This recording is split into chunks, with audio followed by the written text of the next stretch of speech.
자, 우리는 이 지구촌 지상에서 살고 있는데, 여러분, 세계의 나라가 몇 개국이나 될까요? 자, 만국이 하나 되는 이것을 알려면 우리가 지상에서 사는 나라의 수는 상식적으로 어느 정도는 알고 살아야 됩니다. 지금 현재 세계 나라는 알려진 것이 197개로 알려져 있습니다. 그런데 193개국은 유엔에 국제연합 유엔 기구에 가입이 된 나라가 공식적으로 193나라고, 그 다음에 이제 나라라기보다도 옵저버 자격으로 참관하는 국가로 인정받는 로마에 있는 바티칸시티 알지요? 교황청, 그가 옵저버 자격으로 참관국으로 그렇게 들어갑니다. 그리고 저 중동에서 끊임없는 이스라엘과, 얼마 전까지도 이스라엘이 팔레스타인을 엄청난 가자지구를 공격을 했죠. 그것도 여러분이 상식적으로 나라라기보다도 그가 성경에 나오는 블레셋이에요. 여러분이 아세요? 그들을 영어로 PLO라고 일컫는데, 그도 로마 바티칸 시티처럼 참관 옵저버 자격으로, 그래서 유엔에 가입된 총수가 195개국이라고 이렇게 합니다. 그런데 제가 먼저 197개국이라고 했죠. 그런데 두 나라는 여러분이 잘 아는 저 타이완, 대만이라고 하죠. 중국에 애속되어 있어서 미국과 중국 사이에 이 대만을 놓고 항상 줄달리기를 하고, 그 대만 해협에 전쟁이 어느 날 날 것인가 하는데, 대만이라는 나라는 중국 때문에 독립국가로서의 자치적인 그런 행정부를 가지고 있으면서도 유엔에 가입을 못했습니다. 왜? 중국 때문에. 저거는 우리나라다 하기 때문에 못해요. 또 세계에 또 한 나라가 있어요. 아마 생소한 나라입니다. 코소보라는 나라가 있습니다. 여기도 대만처럼 유엔에 가입을 못해요. 어디가 있느냐? 저 유럽 남동부 발칸반도에 있는 지역의 중심부에 있는 그런 코소보라는 나라가 있는데, 여기는 왜 못 들어가느냐? 모든 세계 110개국이 유엔에서 투표를 할 때 가입을 시키자고 했는데, 상임이사국인 유엔 중국과 러시아가 정치적인 문제로 대만처럼 가입을 못하게 해서 그 대만과 코소보라는 나라는 유엔에 가입을 할 수가 없습니다. 그래서 총괄적으로 여러분 세계의 나라는 197개국으로 그렇게 돼 있다. 그렇다면 민족의 수는 얼마나 될까요? 이것도 우리가 알아둬야 돼요. 민족의 수. 우리나라는 대한민국의 하나의 한 민족이죠. 그런데 세계의 민족의 수가 얼마나 될까요? 10,000개에서 17,500개의 민족이 있다고 합니다. 많죠? 저도 그래 놀랐어요. 10,000개에서 17,500개의 종족이 살고 있다. 민족이 살고 있다. 근데 언어로 사용하는 것은 표준적으로 약 7,000개의 언어를 사용하고 있다고 합니다. 네? 자, 중국은 인구가 14억이죠. 그런데 중국이 지난날에는 50개 종족이 살고 있다. 이렇게 했는데 지금 더 정확하게 밝혀져서 중국에는 55개 종족이 민족이 살고 있다고 합니다. 그런데 14억인데 그러면 인도도 14억이나 되는데 둘이가 그거가 붙어가지고 세계의 인구를 다 그곳에서 그냥 살고 있는데 인도는 수천 개의 종족이 살고 있다고 합니다. 되게 복잡합니다. 세계의 종족이. 그런데 어떻게 이렇게 종족의 수를 나눌 수 있느냐? 첫째, 언어나 혈통, 문화, 종교, 또 어떻게 그들이 함께 유대감을 가지고 살아왔느냐에 따라서 세계 종족을 이게 아까 말한 대로 10,000개에서 17,500개의 종족이 살고 있다. 그렇게 우리가 먼저 이 요한계시록을 이해하려면 지상에 있는 종족의 수는 몇 개인가, 나라가 몇 개인가를 알아야 만국이 하나로 통일되는 나라가 얼마나 위대한 나라인가를 여러분이 상식적으로 그렇구나. 주님이 오시는 나라는 만국이 하나로 통일되는 나라가 천상에서 이루어지고 있구나 라는 것을 아는. 그래서 이 지상에는 복잡다답합니다. 197개국의 종족이 10,000개에서 17,500개의 종족이 살고 있다는 것이죠. 언어는 표준적으로 7,000개의 언어를 사용하고 있다. 그래서 우리는 상식적으로 이런 정도를 아는데, 자, 쉬운 얘기로 우리나라가 한반도가 어떻습니까? 한 민족입니다. 그런데 옛날부터도 고구려, 신라, 백제, 우리 배웠을 때도 벌써 60년, 70년 전부터 학교에 교과서에 그렇게 배웠는데 지금도 저 고구려는 북한이야. 남쪽에는 또 이념 때문에 고구려, 신라, 백제가 아직도 서로 정치적인 갈등 속에서 살아갑니다. 참 수수께끼 같은 민족이죠. 그래요, 안 그래요? 이념 때문에 그래요. 이념 때문에. 신라와 백제는 이념의 동서의 갈등이 지금도 꾸준하게 정치인들이 편싸움을 갈라놓습니다. 이거 참 잘못된 것이죠. 그런데 또한 국가적으로 보면은 한 민족인데 어떻게 돼 있어요? 북쪽에는 지난날의 고구려 명칭이 뭡니까? 조선인민공화국입니다. 김정은이가 3대 세습제. 남쪽에는 자유민주주의 대한민국. 한 민족이면서도 두 동강으로 나눠져서 민족이 서로 못 잡아먹어가지고 서로 법적으로 우리의 적이 어디냐? 우리의 적은 북한이고 그들도 우리의 적이 누구냐? 남한이다. 한 민족이면서도 그렇잖아요. 통일 어렵습니다. 물론 기독교에서는 통일하지만 이 이념과 사상이 너무 다르기 때문에 하나로 독일 같은 경우는 이런 이념이 아니었습니다. 그래서 독일 같은 데는 통일이 돼도 됐지만 우리 이 한반도는요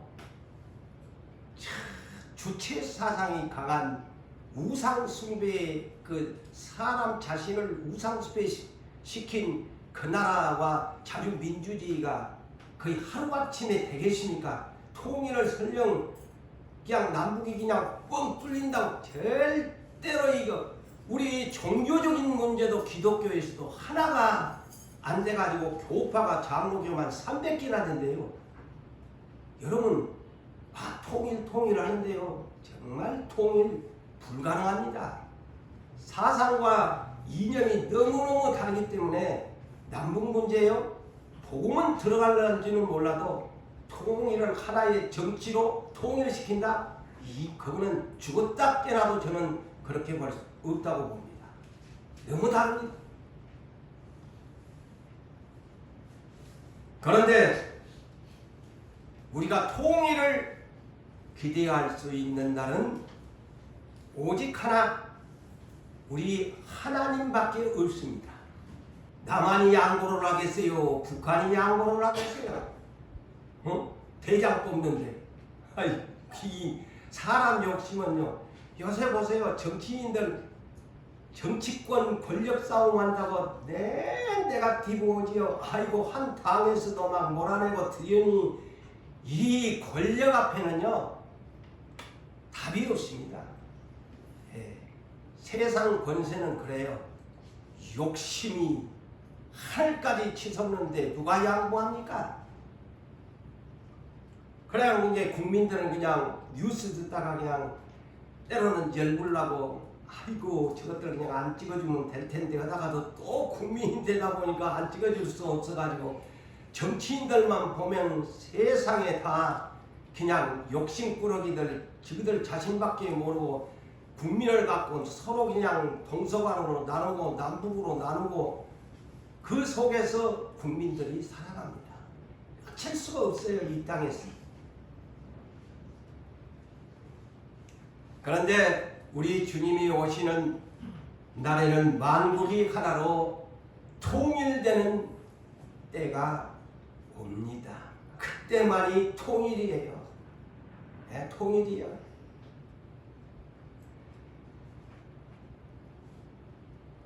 그래서 성경의 에베소서 4장 4절에서 6절을 보면은 통일이 돼야 된다는 말씀이 기록되어 있습니다.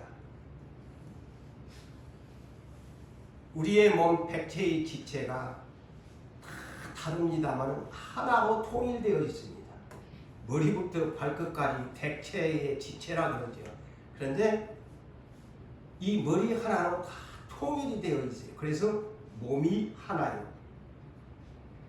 그 다음에 오늘날 예수를 믿는 모든 사람들 예수를 믿는데 성령을 받아서 성령도 한 분이시다. 우리 안에 성령이 한 분이 와서 계시기 때문에 통일이 됩니다. 그리고 이와 같이 너희가 부르심의 한 소망 안에서 부르심을 받았느니라. 그러므로 참부 우리가 예수님을 주라고 하지 않아요. 주도 한 분이시요. 자, 우리가 믿음도 하나요. 우리가 받는 세례도 하나요. 하나님도 한 분이시니 자, 여기에 주목합시다. 곧 만유의 아버지라.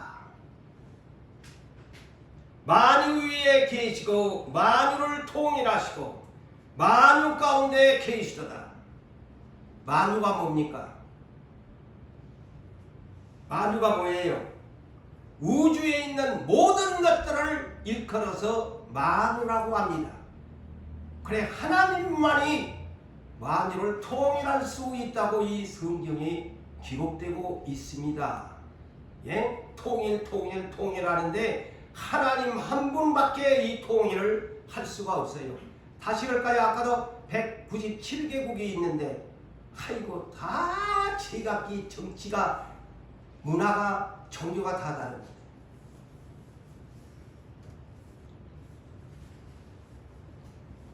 새 하늘과 새 땅, 새 예루살렘 성 수도, 그 나라가 장차 예수님이 내가 그 나라를 예비하면 내가 다시 데리러 오게 하는 그 약속을 했죠. 그 날이 언제인가는 올 것인데 그 나라가 새 하늘과 새 땅, 새 수도가 되는 새 예루살렘 성, 그 수도의 길이가 한 면만 해도 2200km나 된다고 그랬죠. 어마무쌍한 수도입니다. 제가 이 부산의 동서남북 길이 40여 킬로 정도밖에 안 됩니다. 그런데 한쪽의 면만 새 예루살렘 성이 12,000 스타디온 예? 2200km는 어마어마한 새 예루살렘 성이에요.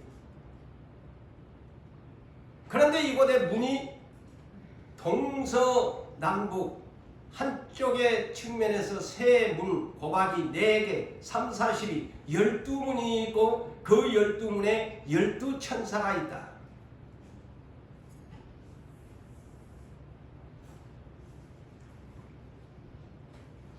문이 12개가 달려있다. 왜 12개를 만들어놨나? 만국이 출입하는 하나님의 나라, 통일된 나라의 민족이 그 12문을 통과하면서 하나님과 어린 양의 얼굴을 직접 배울 수 있는 새 예루살렘 성을 준비하고 계시다는 것이 계시록 21장, 22장이 핵심의 모델입니다. 그래서 오늘 본문 21절을 볼까요?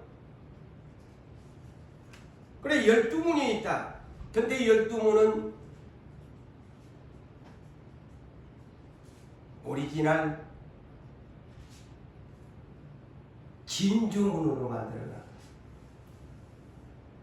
그런데 21장 12절을 보십시오. 이번에는 12문이 있는데 이스라엘의 12지파의 이름을 써놨다. 루벤으로부터 베냐민이라는 이름을 12개를 쓰는데 그 문들을 통과하면서 출입하도록 이렇게 만들어놨다. 그리고 12천사가 그 문을 지키고 있다. 자, 그렇다면 오늘 21절을 볼까요? 눈여겨서 봅시다. 예루살렘 성의 길은 맑은 유리 같은 정금이더라. 맑은 유리 같은 정금. 정금이면 정금이지 왜 맑은 유리 같다고 했을까?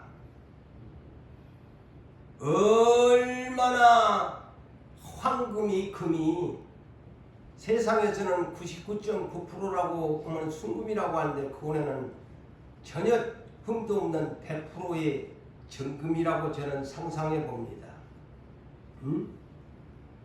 그런데 금이 맑은 유리같이 그렇게 맑다. 그런데 계시록에 보니까 맑은 유리 같다고 표현한 내용이 몇 군데가 있습니다. 기록해 놓으세요. 계시록을 이해하려면 21절과 동일하게 해석할 수 있는 문장입니다. 왜 맑은 유리 같다고 했을까? 길이 아스팔트가 아닌 황금길인데 맑은 유리 같다고 그랬습니다. 야, 길이 얼마나 투명하면은요 맑은 유리 같다고 했을까요? 에?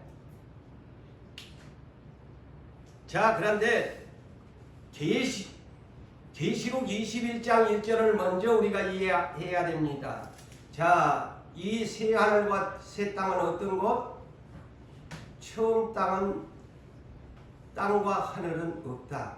지금 우리가 보고 있는 육안으로 보고 있는 땅은 아니다는 것이죠. 자, 그렇게 해석하면서 바다가 다시는 있지 않다 그랬어요. 그런데 이 계시록에 유리바다가 있다고 했어요.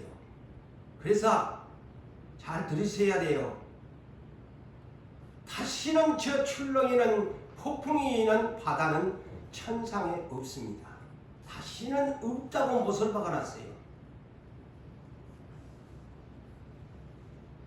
그 대신에 천상에 유리바다가 있다는 겁니다.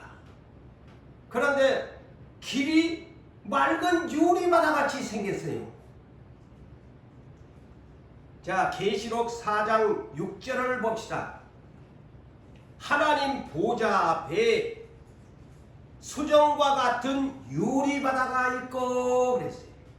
자, 하나님 보좌 앞에가 바다가 있는데 유리바다가 있대요.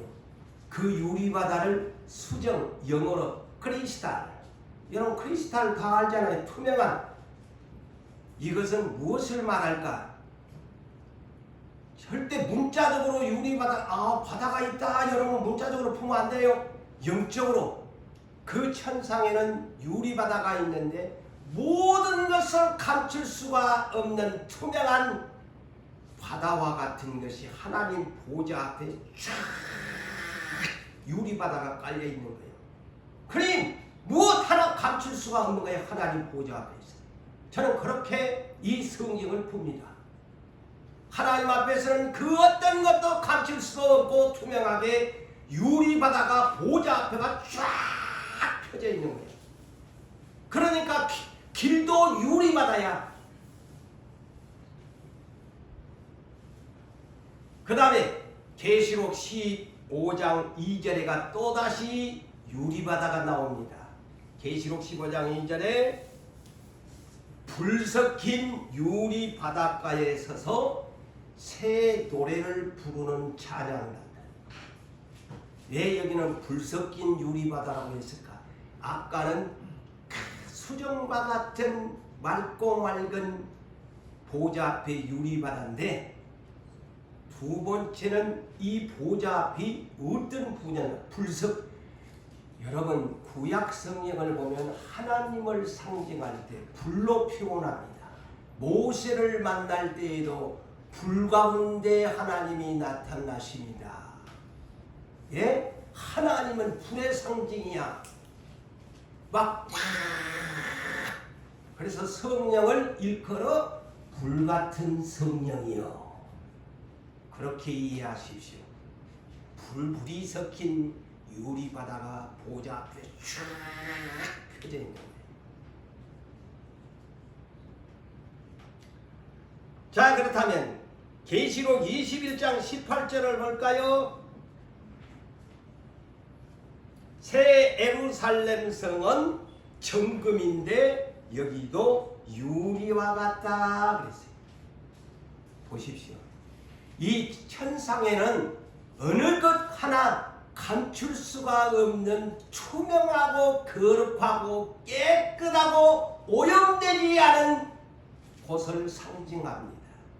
그래서 아까 성의 길도 정금인데 유리 같더라.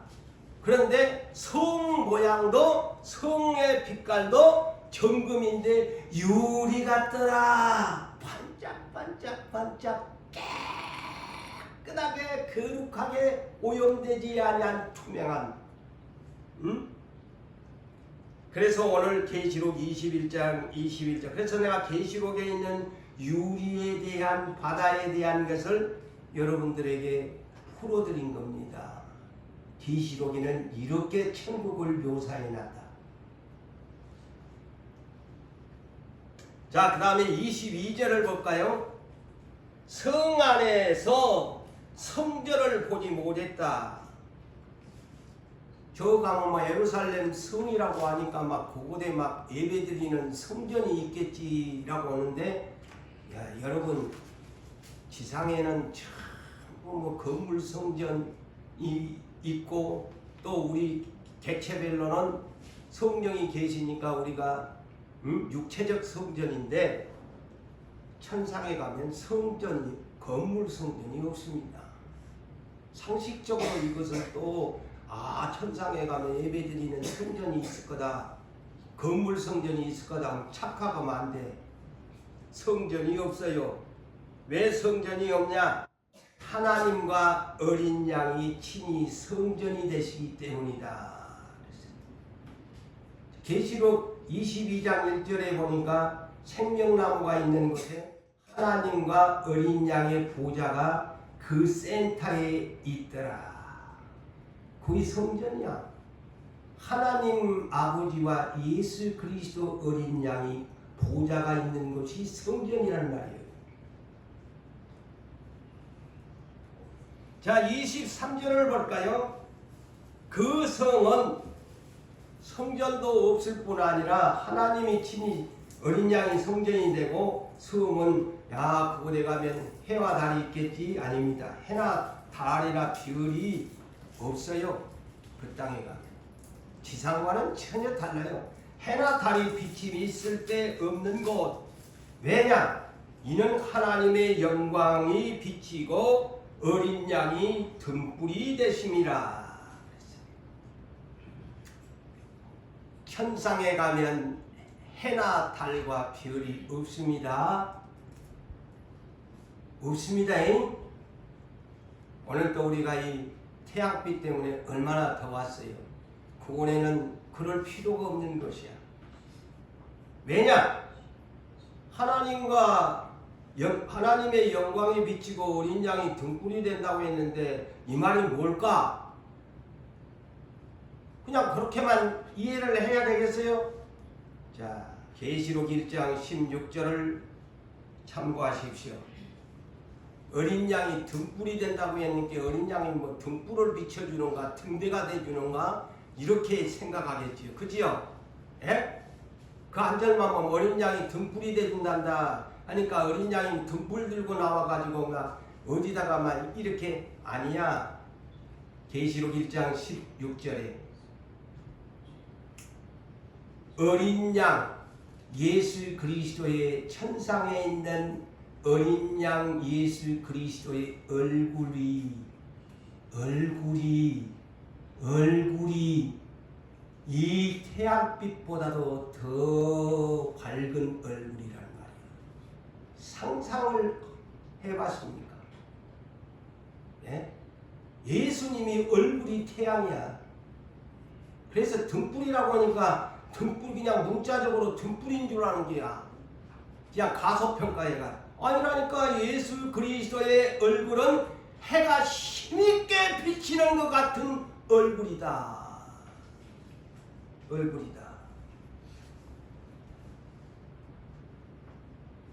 그래서 구약 성경을 마지막으로 기록한 말라기 선지자가 초림 예수를 일컬어서 말라기 4장 2절에 뭐라고 하셨나요? 의로운 태양이 떠올라서 의로운 태양이라고 소개했습니다. 그래서 예수님은 당신이 오셔가지고 당신을 소개할 때 요한복음 8장 12절에 나는 세상의 빛이다.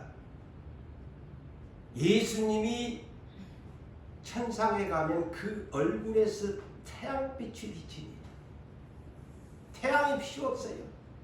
그래서 이 밴드에 보니까 오늘 나는 요거를 할 줄을 몰라서 밴드에 보니까 오늘 올린 것 보니까 고린도후서 4장 6절 외우시나요? 응? 그 말이 뭐냐? 사도 바울은 창세기 1장 3절에 하나님이 어두운 데를 향해서 빛이 비치라 하니까 근본적인 빛이 첫째 날 창조되지요. 하늘의 태양이 아니고 그 예수 그리스도를 말하는데 사도 바울은 고린도후서 4장 왜? 예수 얼굴에 있는 하나님의 영광을 아는 빛을 비추셨다는 말이다. 창세기 1장 3절이 그 말이다 라고 사도 바울이 그 비밀을 풀어주지 않아요. 그분이 얼굴에 있는 계시록 1장 16절과 동일한 말씀이죠. 성경은 그래서 다 짝을 찾아야 된다니까. 그래야 성경에 오류가 없어요. 오해를 하지 않아요. 예수 그리스도의 얼굴에 있는 영광, 그래서 그 영광스러운 의로운 태양이신 얼굴에서 영광이 비치는 그분을 계시록 22장 4절에서 그 얼굴을 볼 것이요.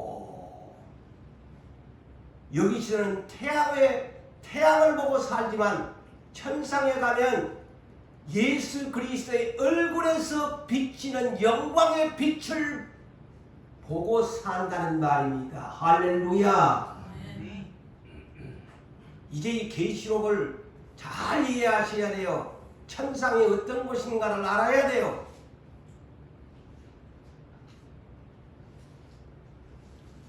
자, 그러면서 24절을 볼까요? 오늘의 핵심적인 주제입니다. 만국이 그 빛 가운데로 다니고 그랬어요. 만국이 그 빛 가운데로 다니고 땅의 왕들이 자기의 영광을 가지고 그리로 들어가리라.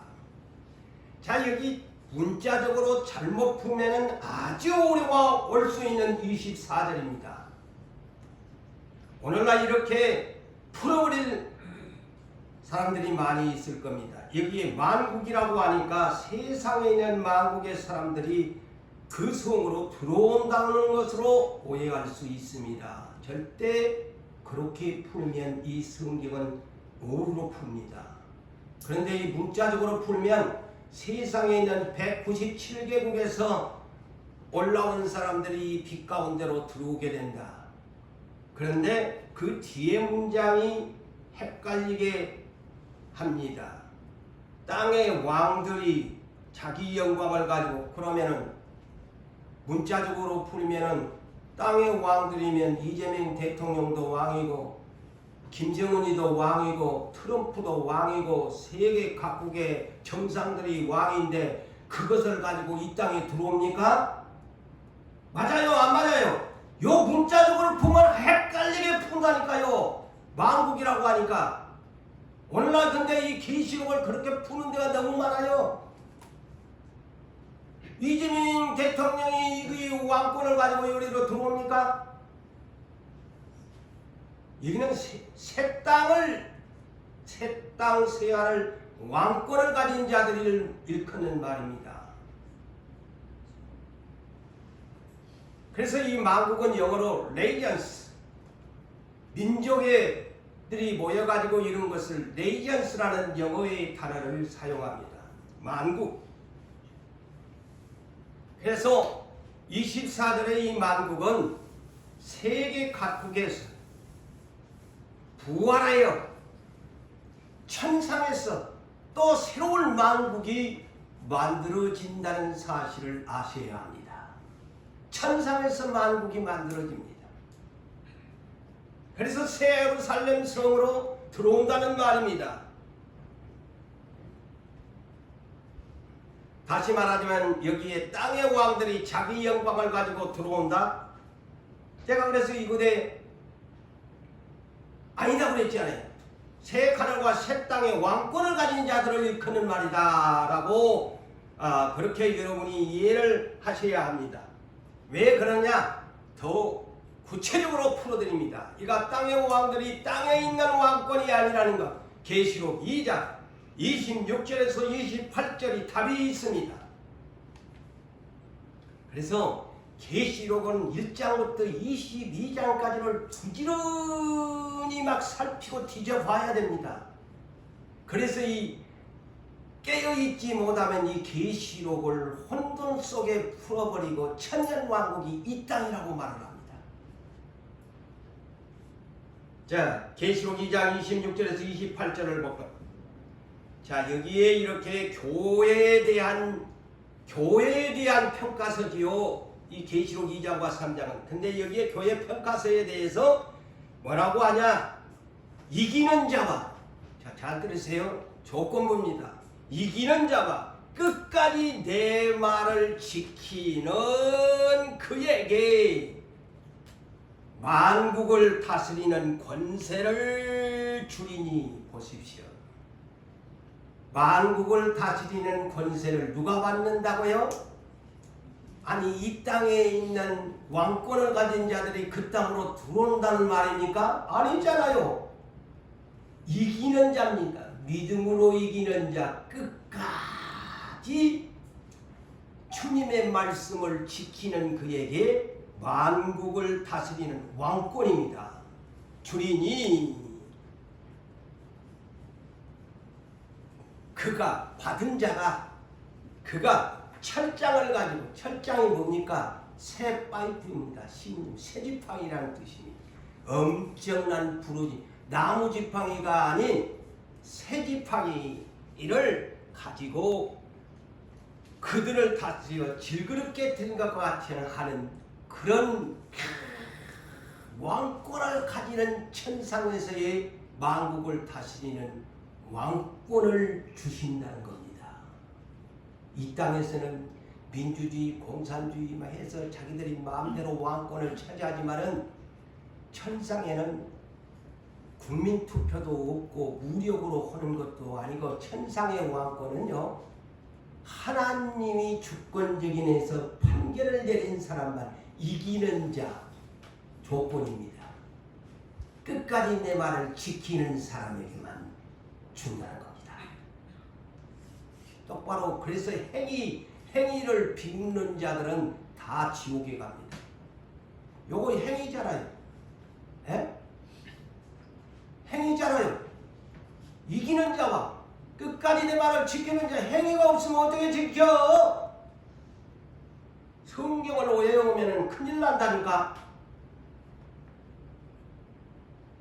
나도 내 아버지 앞에 예수가 3년 동안 이 사역을 할 때 나도 그것 때문에 이기는 자가 되었고 십자가까지 지면서 해서 나도 그 왕권을 받았다. 그래서 저 천상에도 나와 같이 이렇게 이기는 자, 끝까지 내 말을 지키는 사람만이 만국을 다스리는 왕권을, 새 지팡이를 다스리는 권세를 받게 된다.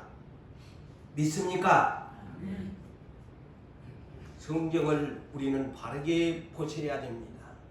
그러면서 그 사람에게는 무엇을 주느냐? 새 지팡이를 주지만, 왕권을 주지만, 부러지지 않는 새 지팡이의 왕권을 주지만 그에게 하나의 명예를 주는데 뭐냐? 새벽별을 주리라. 그에게 새벽별. 자, 슈퍼스타가 누굽니까? 계시록 22장 16 똑같습니다. 나는 광명한 새벽별이라. Bright and morning star. 나는 광명한 새벽별이다. 그래서 스타 중에 스타가, 슈퍼스타가 어린 양 예수 그리스도인데, 또 나처럼 이와 같이 이기는 사람에게는 모닝스타, 하나님 나라의 스타의 별을 주리라. 그래서 왕이 스타입니다. 새 하늘과 새 땅에 가면 누가 모닝스타가 되느냐? 여러분, 천상에서 모닝스타가 누구였어요? 예? 예? 최초의 모닝스타가 누구였어요?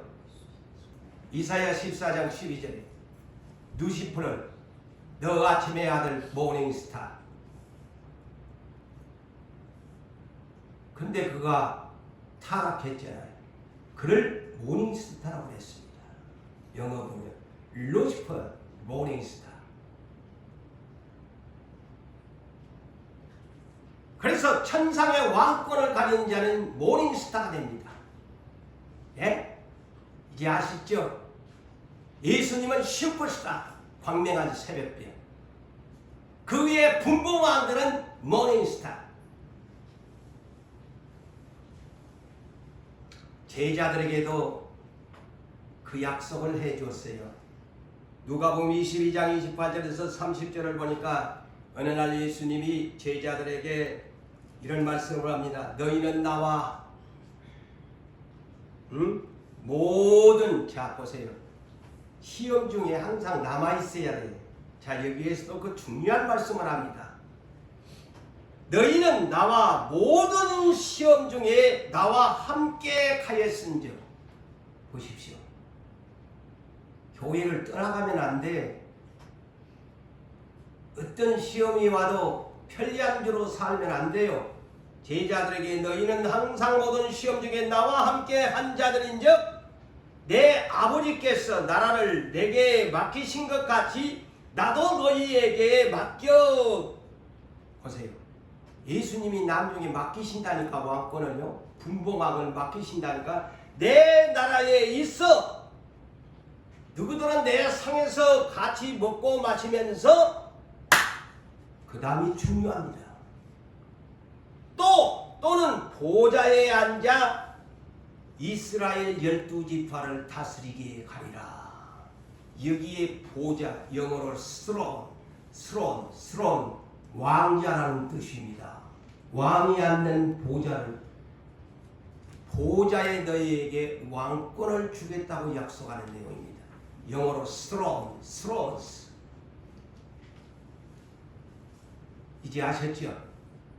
그래서 그들이 죽기까지 순교한 겁니다. 왕권을 얻어. 그의 보좌입니다. 보좌를 아무라고 보좌라고 합니까? 여러분은 의자라고 하지만 왕이 앉는 자리를 보좌라고 합니다. 영어로 throne.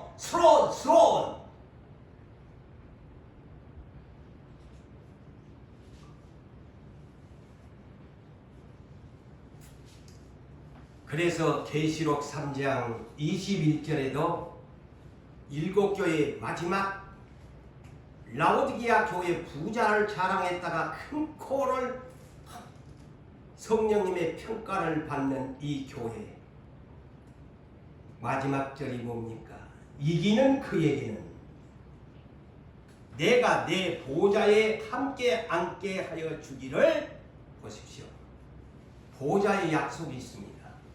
제자들에게 했던 것처럼 계시록에도 마지막 교회의 약속이 뭐냐면 이기는 그에게 내가 내 보좌에 주님의 보좌에 함께 앉게 하여 주기를 내가 이기고 아버지 보좌에 함께 앉은 것 같이 해주겠다. 내가 이기고 갔더니만 하나님 우편 보좌를 나에게 주었다. 그렇다면 너도 이겨라. 그리하면 내 보좌를 너희에게 앉게 해주겠다. 분봉한 자리를 주겠다는 약속입니다. 놀랍지요? 그런데 행위를 부정해요?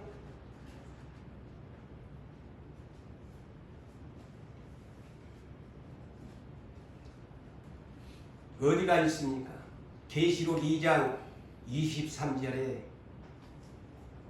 세상에다가 하는 메시지가 아니었어요. 한번 띄워줘 보세요. 계시록 2장 23절. 그게 내가 중요한 말씀만 하죠. 모든 교회가 그랬어요. 모든 교회라고 합니다. 다른 데가 언급이 아닙니다. 교회의 메시지입니다. 계시록. 모든 교회가 하나님은 사람의 마음과 뜻을 살펴요. 그러면서 그 마지막이 뭡니까? 각 사람의 행위대로 갚아주리라. 근데 행위를 부정해요? 행위를 부정해요? 누가 그렇게 가르쳐요? 그 목사가 다 죽이는 겁니다. 자기도 죽고 모두 다 지옥불구덩이나 끌고 가는 겁니다. 한 번 예정했으면 끝까지 행위 없어도 간다고. 그 사람 독약입니다. 이거는 구약성경도 아니잖아요. 모든 교회가 하나님은 마음과 뜻을 살피신데 판결을 해서 각 사람의 행위대로 갚아준다는 거예요. 모든 교회.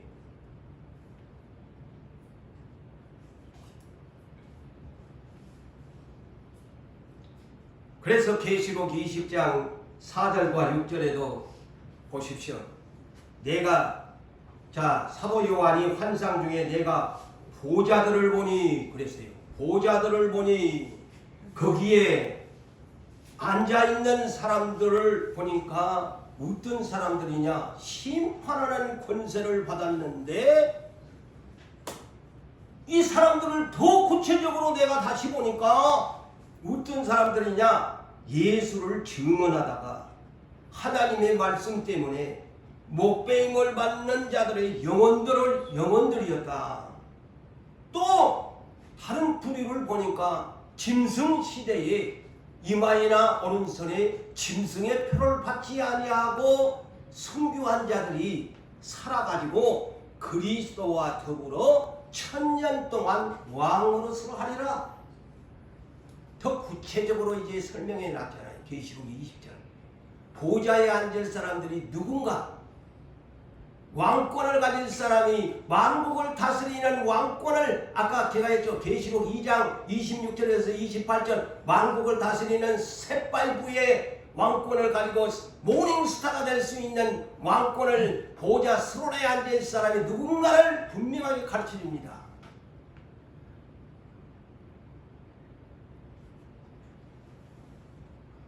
천상에 가면 금멸류관을 쓴 사람이 왕권을 가진 자입니다. 계시록을 보니까 세상에서도 제일 좋은 것이 근면유관이 나오잖아요. 자, 계시록 14장 14절을 보면은요, 예수님이 흰 구름 위에 앉아 있는데 머리에 금면유관을 쓰고 계시더라. 금면유관을 쓰고 계시더라. 예. 그런데 천상에 금면유관을 쓰는 사람들이 또 있어. 참 그래서 저는 계시록을 보면서 나도 금면유관을 받아야 될 텐데 하는 욕심도 생깁니다만, 뭐 예수님이야 금면유관을 했는데, 자, 예수님의 모습 14장 11절 흰 구름에 앉아 있는데 금면유관을 썼는데 금면유관만 쓰고 계시느냐? 계시록 19장 12절에 많은 면류관을 쓰고 계셨다 그랬어요. 영어로 many, 영어로 many는 많다는 뜻 아닙니까? many crowns, many crowns, 많은 면류관을 주님이 쓰고 계셨다. 그런데 그 넓적자리에 백마를 타고 심판하러 오는 주님의 그 이름을 뭐라고 쓰느냐? 만왕의 왕, 만주의 주라고 그렇게 썼더라. 그래서 왕 중의 왕이라는 말이에요. 그래서 분봉왕이라는 말은 제가 붙인 말인데, 그 만국에 가면 예수님은 왕 중의 왕이야. 그래서 영어 번역은 만왕의 왕을 King of Kings, 왕들의 왕이다 말이에요. King of Kings, 복수. 만주의 주라. 그러니 예수님은 아까도 쉽게 얘기하면 슈퍼스타고, 그 다음에 왕권을 가진 사람은 모닝스타란 말이에요. 내가 성경적으로 풀어줬잖아요. 모닝스타가 되는 거예요. 보좌에 앉을 사람.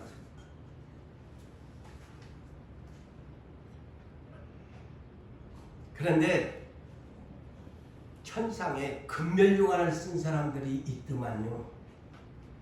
그래서 이 계시록이 24장로가 무엇인가를 제가 이제 그렇구나, 그 천상의 이 장면을 보여준 것이 앞으로에 되어질 이런 것을 이 계시록의 환상에서 고개에서 기록한 것이구나. 계시록 4장 4절을 보니까 또 하나님 보좌에 둘러 24 보좌들이라고 했어요. 24 장로가 왕권을 가진 자들입니다. 이 성경을 풀어보니까 24 보좌에 그들이 앉아 있는데 흰옷을 입었는데 그들이 금면유관을 썼더라. 천상의 24 장로들이라고 했는데 이들이 만국을 다스리를 보좌에 앉아 있는 자들입니다.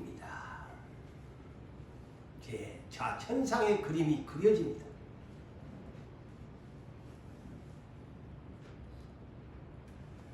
자, 그렇다면 오늘 본문에 다시 돌아갑시다. 24절. 땅의 왕들은 자기의 영광을 가지고 그리로 들어가리라.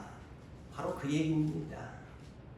이 땅의 왕들이 이 땅에 있는 왕들을 말하는 것이 아니고 천상에서 만국을 다스리는 권세를 받은 왕들을 말합니다, 여러분. 그래서 예루살렘 성문을 출입하면서 통치를 한다 이 말이에요. 낮에 성문들은 고뇌는 12성문이 있는데요, 성문을 안 닫아. 영원히 이 성문은 안 닫아. 항상 열려 있어. 닫을 필요가 없어. 그거는 도둑놈이 없으니까, 적군이 없으니까 닫을 필요가 없는 거야. 여리고 성전은 이스라엘이 쳐들어오니까 문 닫아 할 필요가 없는 거예요. 그 애는 천사들이 지키지 12문의 천사가 지키지 천사의 군대가 있지. 내가 전에 그랬잖아요. 천사보다도 이제 우리가 부활하면 더 하나님의 자식들이 되었으니까 천사보다 더 나은 존재들이라고. 자, 그러면서 두 번째 보세요. 사람들이 자 왕권을 딱 구분해 놨잖아요. 땅의 왕들이 그리로 들어가리라 그랬지요. 왕권을 가진 사람들이. 그 다음에 사람들이, 여기에 사람들이 누구요? 땅의 사람들이요? 아니야, 부활한 사람들이 만국의 영광과 존귀를 가지고 그리로 들어가겠고. 보세요.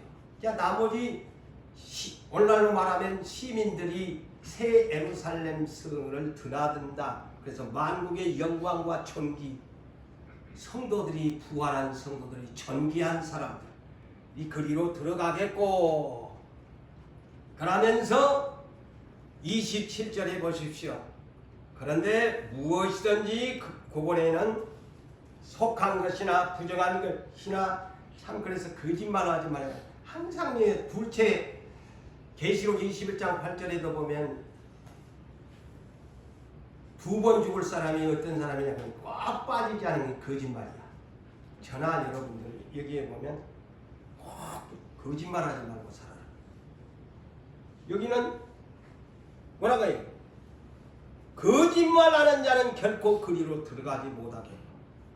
이거는 한마디로 말하면 세속적인 것, 더러운 것들은 이 땅에 있는 것들은 우리 주님으로부터 식김을 받지 아니하면, 인정받지 아니하면 아무도 못 들어간다는 거예요. 그래서 이 말을 저는 27절을 이렇게 짝을 맞춰 보았어요. 데살로니가전서 5장 23절. 주님이 강림하실 때까지 우리의 몸을 세 가지로 혼과 영과 몸을 흠이 없게 보존하라. 할렐루야. 그 답이잖아요. 이 나라요, 개망냉이로 살다가는 못 들어가. 그러면서 마지막 결론이 뭡니까? 27절에 오직 어린 양의 생명책에 기록한 자들만 들어간다. 자, 들어가는 어린 양의 생명책에 기록한 자만 들어간대요. 자, 이것을 더 구체적으로 이제 짝을 쳐야지. 여기만 하면 생명책에 그냥 기록은 못 간단다, 이렇게만 알면 안 돼. 더 구체적으로 계시록 3장 5절이죠. 여기는 이기는 자입니다. 자, 조건부입니다. 이기는 자. 첫째, 이겨야 된다. 그 다음에 흰옷을 입어야 된다. 셋째, 생명책에 기록해야 된다. 응? 생명책에서 지음받지 않는 사람. 그 다음에 네 번째가 남편 되시는 어린 양께서 천사들과 아버지 앞에서 그 사람의 이름을 시인해 줘야 된다. 불러줘야 돼. 근데 마태복음 7장 21절에서 23절에 주여 주여 나 선지자 노릇했고 예언도 없고 병도 고치고 막 많이 일했는데 나 너희 모른다. 그게 뭐냐면 시인해 주지 않는다는 말입니다. 너 모른다. 고정훈 목사가 이렇게 갔는데 아버지 나 유부상교회에서 고난 많이 받았잖아요. 근데 주님 네 누구야? 네 누구야? 생명책에 네 이름이 없어. 지워버렸다는 거예요. 불법을 행한 자라 지워버렸다는 거지.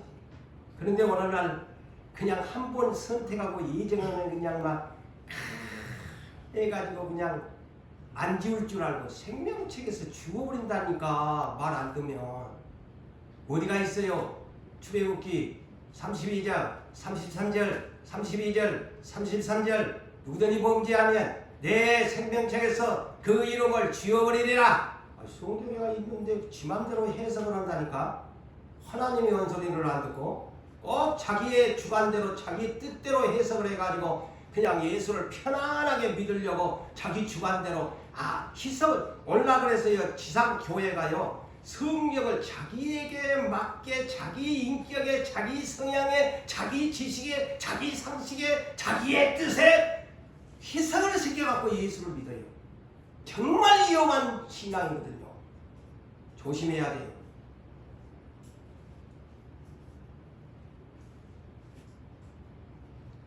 근데 신분증을 가져야 돼. 생명책에 기록한 사람.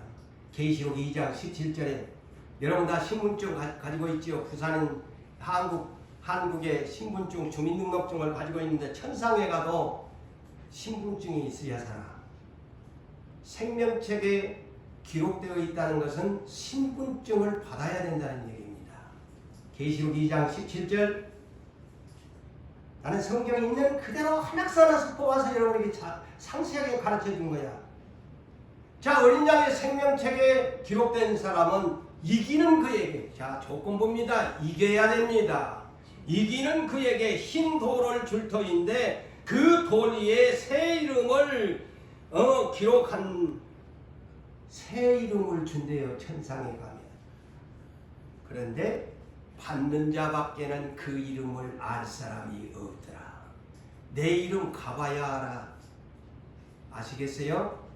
고재훈이 지금은 내가 고재훈 목사지만 천상에 가면 어린 양 예수님이 그가 남편 되시는 예수님이 나 신부 와이프의 이름을 바꿔버립니다.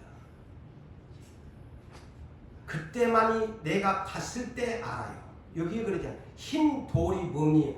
화이트 스톤, 하얀 돌. 그래서 예수님을 베드로전서 2장 4절과 5절에도 살아있는 돌, 리빙 스톤 이렇게 번역을 해놨는데 천상에 가면 화이트 스톤, 하얀 돌이라.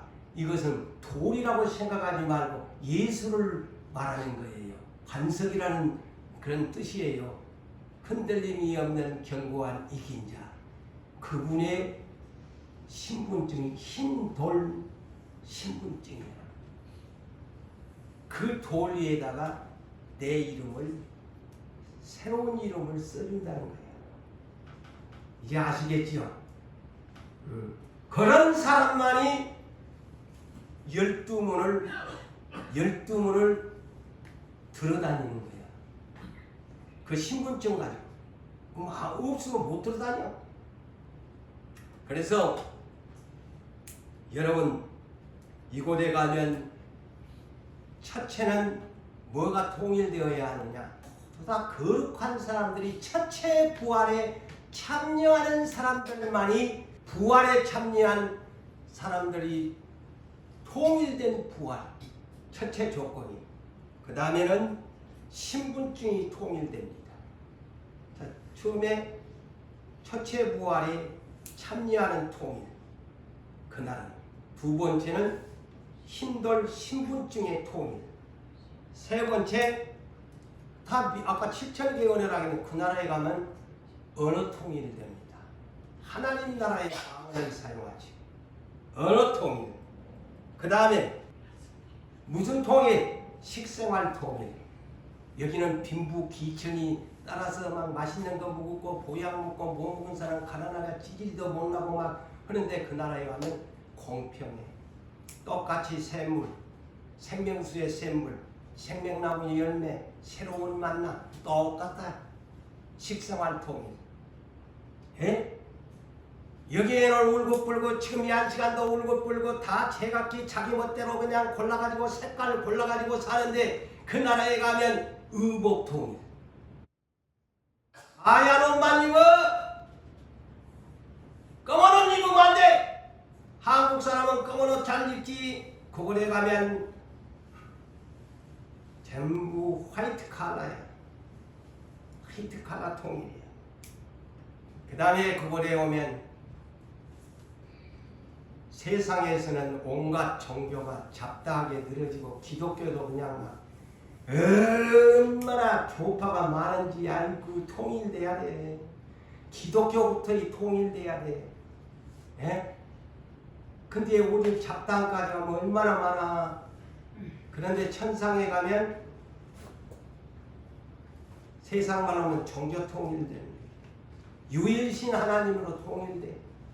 여기서 막 네가 잘났니 성경을 내가 깨달았는 얘는 잘난 목사님들 많이 있겠지만은 그곳에 가면 끽소리도 못하고 하나님이 이 무슨 교파가 필요했나? 한 하나님 유일신 하나님 통일. 그런데 마지막 이거를 흉내내는 짐승이 옵니다. 계시록 13장 앞으로 제가 풀어드린 있어 보면 종교 통일을 이 하나님의 뜻을 알고 종교 통일을 하는 짐승남이 올라옵니다. 그래서 모든 우상을 다 철폐시키고 다른 신 섬기지 마라. 내가 만든 우상 앞에 절하고 내가 하나님이다. 그의 짐승이 옵니다. 나가 이 성경을 보면서 진짜로 겁나는 세상에 저 마귀놈이 아버지의 뜻을 알고 모든 종교를 하나님이 나중에 천상에 가서 통일하려고 하니까 이놈이 밑에서 하나님 흉내를 내는 거야. 짐승 시대가 종교 통일입니다. 다른 신 섬기지 마. 내가 만든 우상, 내가 하나님이고 지가 성전에 앉아가지고 나한테 굽실거려야 내매권 준대.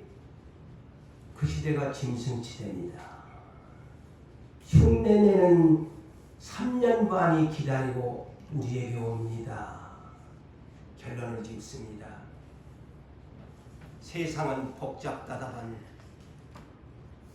한 하나님을 섬기면서도 교파와 교리가 다르고 이제는 우리 주님이 오면은 만국이 하나로 통일되는 나라를 우리는 소망하면서 믿음으로 기다리시는 여러분 되시기를 주의 이름으로 축복합니다.